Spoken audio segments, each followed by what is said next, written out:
Black Panther. Wakanda Forever expands into an emotional and powerful journey that explores grief, legacy, and the responsibility of leadership. The film opens with a heartbreaking moment as Shuri desperately tries to save her brother, King T'Challa, using every bit of her scientific brilliance, but she ultimately fails. T'Challa's death sends Wakanda into deep sorrow, and Queen Ramonda must once again guide her people while silently carrying her own grief. Shuri, devastated by losing the person she admired most, refuses to participate in traditional mourning rituals, believing they conflict with her scientific worldview. The pain hardens her, creating an inner conflict between her logical mind and her broken heart. Meanwhile, political pressure begins mounting against Wakanda. Other nations, especially powerful Western countries, want access to vibranium and no longer trust Wakanda to keep it exclusively within its borders. Despite these pressures, Queen Ramonda stands firm, showcasing Wakanda's resilience at the UN by capturing mercenaries attempting to steal vibranium and proving that they are still powerful, even without a Black Panther. However, a significant shift occurs when a vibranium detecting device used by the US uncovers vibranium underwater. This leads to the discovery of Talokan, an ancient Mesoamerican-inspired underwater civilization created centuries earlier when indigenous peoples sought refuge from colonization. Their leader, Namor, is a mutant with superhuman strength, underwater breathing abilities, and small wings on his ankles that allow him to fly.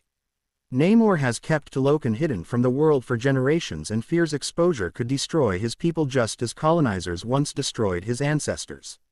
Namor secretly enters Wakanda, moving through the water with ease, and confronts Ramonda and Shuri. He tells them that the outside world is growing dangerously curious, and he blames the vibranium detector for revealing Talokan's existence. The machine was designed by Riri Williams, a young genius from MIT. Namor demands Wakanda bring Riri to him so he can eliminate her, preventing further threats to his people. Wakanda refuses, not willing to sacrifice an innocent girl or let another nation's war become theirs. Shuri and Okoye travel to the US to find Riri, who is unaware of the global chaos her invention caused. Before they can safely return to Wakanda, Namor's warriors intercept them, leading to Shuri and Riri being taken underwater to Talokan. There, Shuri witnesses the beauty and richness of Talokan, children playing, people thriving, and an entire civilization adapting to life underwater. Namor shares his tragic origin. His mother's people escaped colonization by consuming a vibranium-infused plant, transforming into water-breathing beings. Namor was born with unique abilities due to this transformation. After witnessing enslaved people on the surface, his hatred toward colonizers grew, shaping his fierce determination to protect Talokan at all costs. While Shuri is in Talokan, Wakanda faces its darkest moment.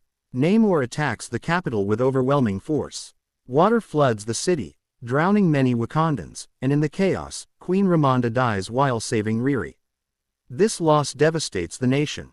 Shuri's grief turns into fury, and she feels isolated. She has now lost every member of her immediate family. Her pain becomes the driving force behind her next decisions. Using her intellect and determination, Shuri successfully recreates the heart-shaped herb through synthetic means, something previously thought impossible. She consumes it, hoping to see her family in the ancestral plane. Instead, she encounters Killmonger. His presence reveals her true emotional state. She is fueled by vengeance, not peace. Killmonger challenges her to choose what kind of leader she wants to be, one driven by compassion like T'Challa or one driven by retribution like himself. This moment shapes her transformation into the new Black Panther.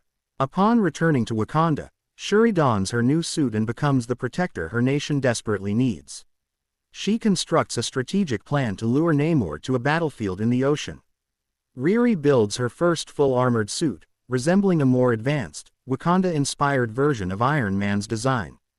The Wakandan forces, including the Dora Milaje and the Jabari tribe, unite against Talokan's warriors. The climactic battle unfolds with intensity. Wakanda's ship rises above the ocean, engaging Talokan warriors, while Shuri and Namor break away to settle their conflict.